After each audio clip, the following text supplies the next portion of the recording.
So I'm Jim Rivers. I'm the town manager here in Windham, Connecticut, and I've been in the job about 2 years now. I grew up in Eastern Connecticut. I grew up in Killingly, went to Killingly High School. I live in Pomfret currently with my wife.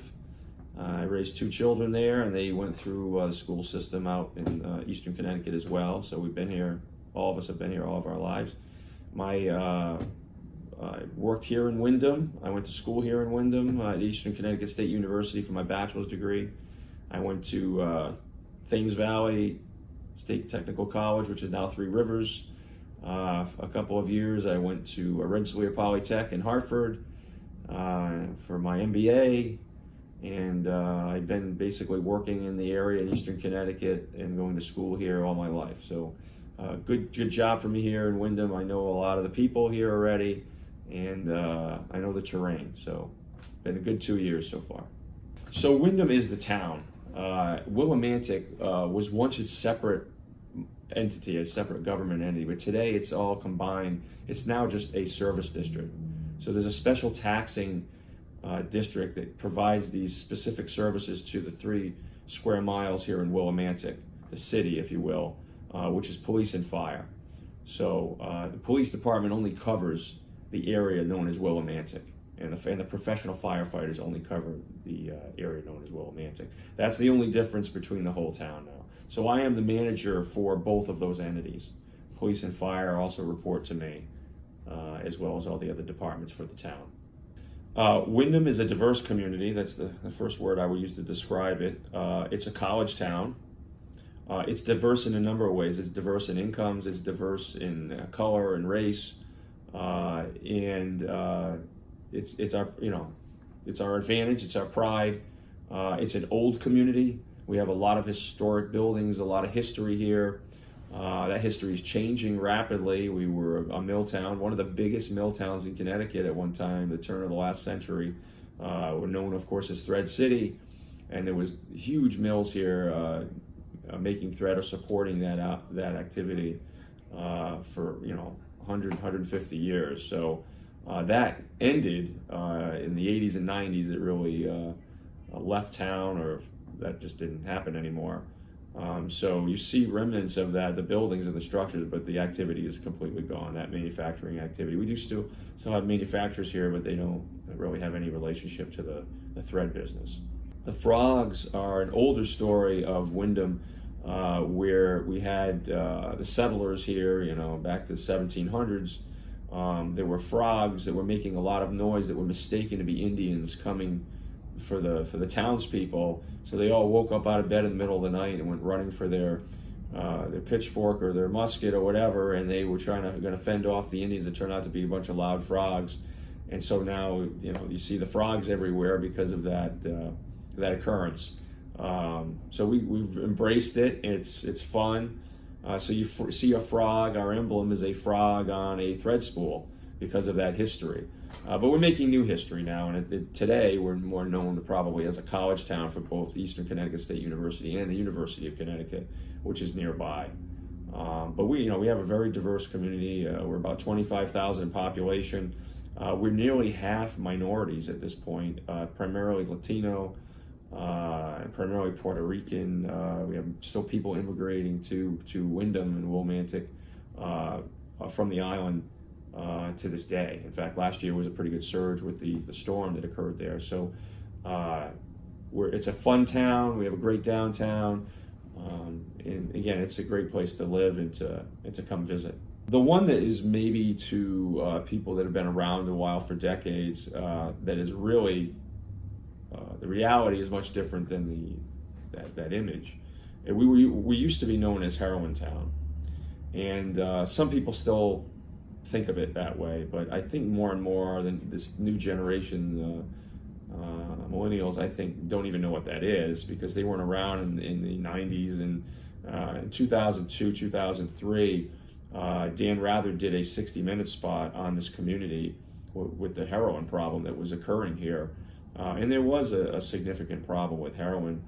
Since then, they've addressed a lot of it, both from a criminal standpoint, the dealers, and of course the life safety issues with those people that may have should be struggling with that. And today, of course, everybody knows more about heroin because it has infected other communities in Connecticut and across the country. Just to give you an example of the change from that point in time, we had 0 heroin related deaths from people residing in Windham in 2018. Rural communities around us had a number of fatalities from heroin, and we did not. We do have a hospital here, so some people may have been transported here from other areas, but we had that number, which it had been very low for a number of years, so it wasn't an outlier. We've seen it trending down for many years. While other people haven't been able to handle it, we're managing it. Again, it's terrible, and we still have more to do. We also, our crime rate here, our crime index is half the state average here, and it has been for the last number of years. Where the state average, typically in urban centers, you're above the state average. In rural areas, you're below it. We are half the state average, as we're an urban center with lower incomes. So the issues that we were once known as, I think, are really not in play at all, not even close. To good work that everybody has done here in the community. It's a very safe place. It's a quiet place generally for the number of people that are here. But we've really eliminated almost some of the issues that were there 20, 30 years ago. But you carry on, that image carries on for, as you can see, from decades ago. But we're trying to create a new image here that is much different. Well, the Frog Bridge is the gateway to the community, and when you come over the Frog Bridge, you see an 8-acre square or green for the town. A lot of things are under construction here right now, including that green. We have a new stage on there, the Shabu stage, so I guess that's number 2. Check out the stage. It's 100 feet wide, 50 feet high, 50 feet deep, and we can accommodate any music or entertainment production there that you can imagine. That's why we built it so large. On that green is going to be our new community center, so soon you'll be able to visit that. But then traveling down Main Street, we have some great architecture here. We got a lot of good businesses, good restaurants. Most people know of Willimantic Brewing Company, Main Street Cafe across the street from this office, right on Main Street, and that's a place that people do come to visit often. Of course, Eastern Connecticut State University is a place that people would come to see here. We have 3 rivers here that come together in town, right in the middle of the city, and you have different places you can view the rivers from. They're beautiful. A couple of nice old dams from the years of the industrial age. So there's lots to see here. There's museums. There's a thread, the Mill Museum we call it. There's the Jilson House. There's the Train Museum. So there's a lot to see here. Sorry. There's a lot to see here, but I think a lot of people don't know what's here. I think that's one of our challenges, and we're working on it. We're trying to get our branding and marketing campaign in order here to show people what's here. And it's the quiet corner, and it's, we're sort of on an island out here, and people don't know what's here. Although I think people are starting to see, more about us.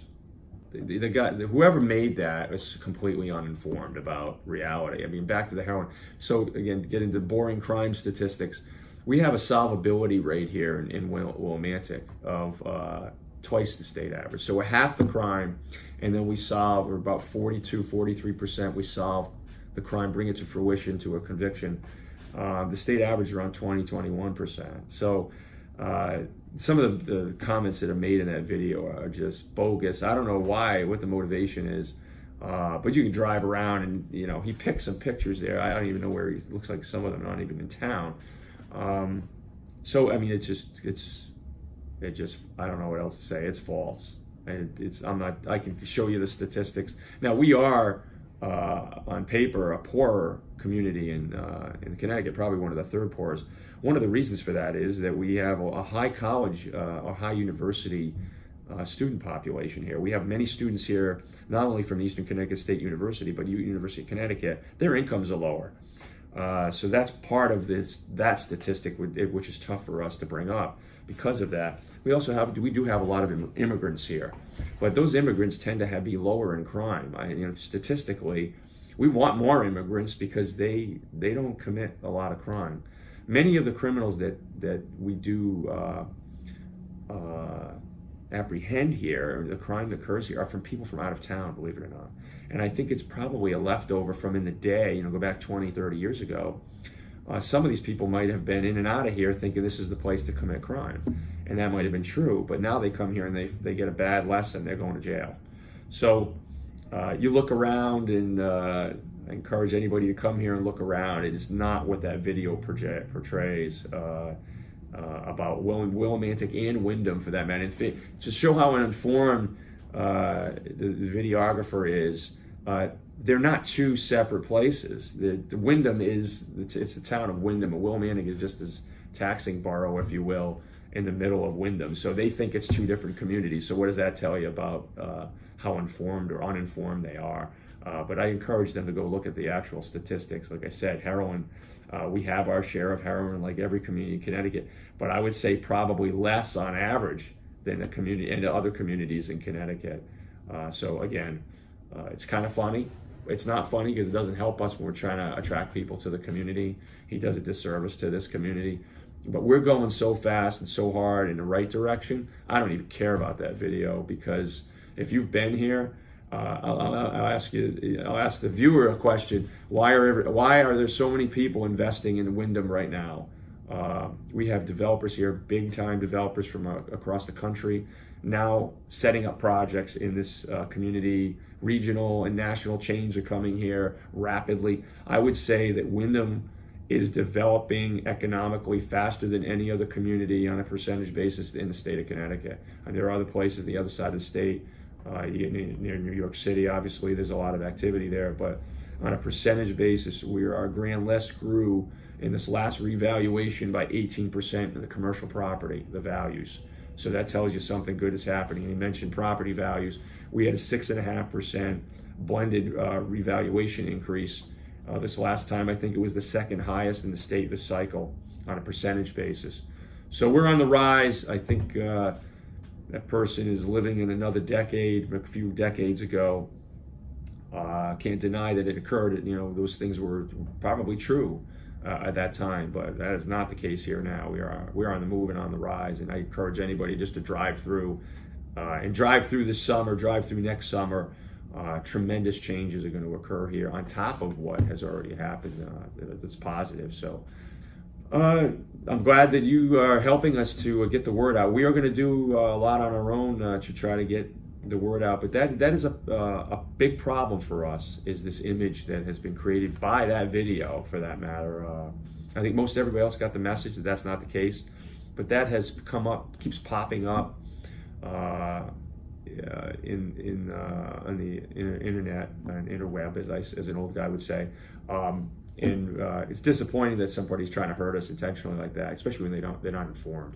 But thank you for bringing to light that is not the case, and I encourage people to look on their own at the facts.